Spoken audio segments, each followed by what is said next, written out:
Good morning, Fargo. Tony Gehrig, Fargo City Commissioner, doing the How I Voted recap for the July 31st Fargo City Commission meeting.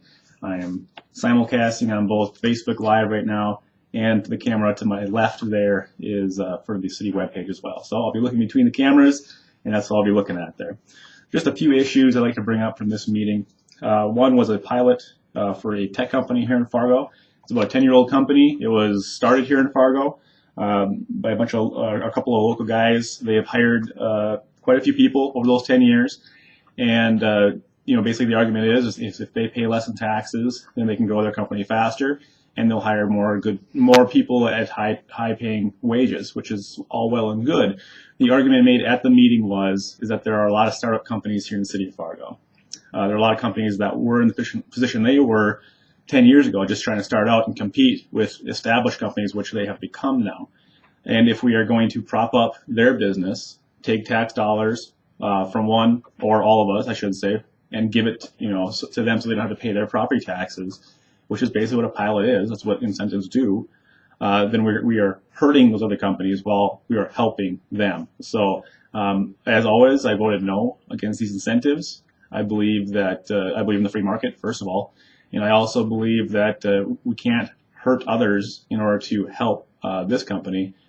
It's just not right, in my opinion, and it ends up hurting Fargo businesses in the long run. We want more startup companies to come here, and if we're picking winners and losers, we'll get in a position where we will hurt the majority of the businesses, and while we're trying to help some of the businesses.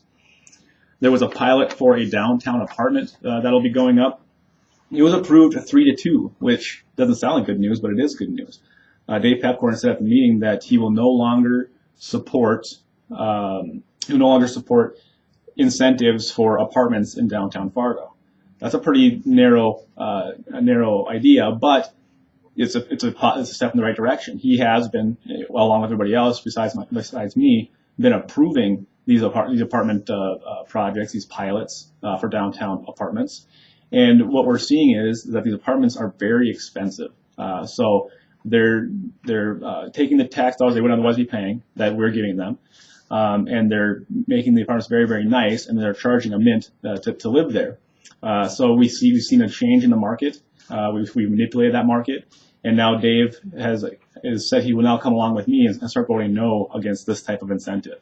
I want to see all the commissioners come along and vote no against all of the incentives, but one step at a time. This is a step in the right direction. So I'm excited that Dave will now be voting, hopefully with me, to stop giving incentives for downtown apartments here in the city of Fargo. So good news. The last point or issue I'll be talking about was we had an update from the Human Relations Commission here in Fargo on hate crimes. And this was following that situation at Walmart where the woman was yelling at 3 Somali immigrants at the Walmart parking lot. An ugly scene. I think most of us have seen it. It ended up relatively well. Everyone apologized, and things seemed to work out. But it does start then the discussion of, should we have greater penalties for people who target another group based on their group, whether that be homosexuals, whether that be racial minorities, religious minorities. You can do the whole gamut of what those would be. What I have asked of the Human Relations Commission is if they're going to make a recommendation that we as a city institute hate crime laws, ordinances, that we have some data to show that they work. I don't think that's a radical idea. If we're going to create new laws, it should be based on data. It should be based on proof. We're not the first people or first community to look at these laws. In fact, North Dakota is one of the only states that doesn't have hate crime laws. And Jim Shaw and others have written articles about that.